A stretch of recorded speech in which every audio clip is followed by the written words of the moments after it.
Mga lods, kalabasa ko po, nagkaroon siya ng punggos dahil sa ulan. Buti na lang pwede na ma-harvest, kung hindi patay, lugi tayo.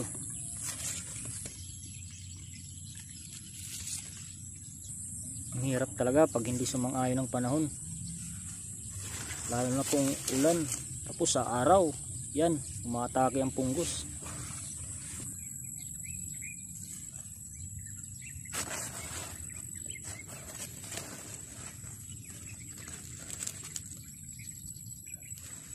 Ito, pwede na to, magulang na siya.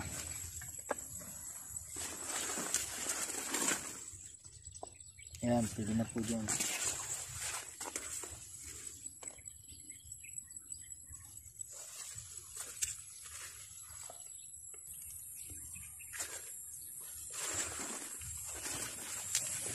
Thank you for watching.